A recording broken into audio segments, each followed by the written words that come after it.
Bonjour, je suis Cédric Guéraud. Je rédige une thèse de doctorat sur la thématique du jeu et de la maladie d'Alzheimer en sciences de l'éducation à l'Université Lyon 2.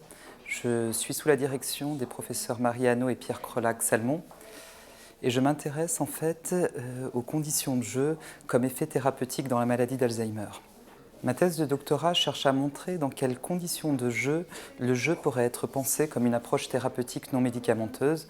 Donc j'ai construit un protocole que j'ai nommé le cadre ludique, qui est issu à la fois des doctrines pédagogiques en éducation nouvelle, mais aussi du courant des médiations thérapeutiques, pour essayer de construire les conditions qui favorisent la situation de jeu, le jeu plaisir. Donc je me suis principalement intéressé à 3 conditions de jeu.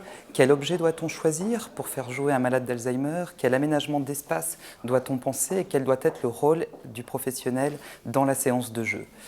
J'ai remarqué qu'il est difficile pour un professionnel de la gérontologie d'animer des séances de jeu avec un public vieillissant. Les jeux de société ne sont pas toujours les supports les plus adaptés. Les malades d'Alzheimer ont du mal à respecter les règles du jeu et je crois qu'il faut se tourner vers d'autres types de jeux, comme les jeux symboliques, les jeux d'exercice sensoriel, d'exercice moteur ou encore des jeux de construction.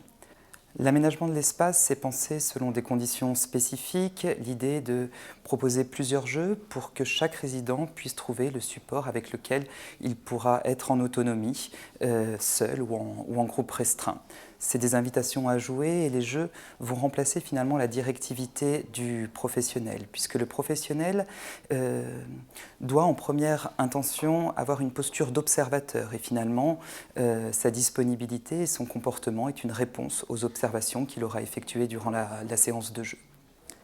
J'ai déjà expérimenté ce cadre ludique auprès de 54 malades d'Alzheimer dans un protocole scientifique de type Step-Wedge avec des grilles d'évaluation issues des échelles standardisées.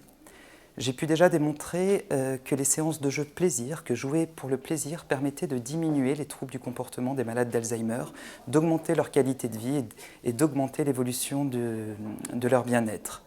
Aujourd'hui, j'émets l'hypothèse que ce cadre ludique offre un espace de résilience permettant une reprise de développement temporaire pour les résidents.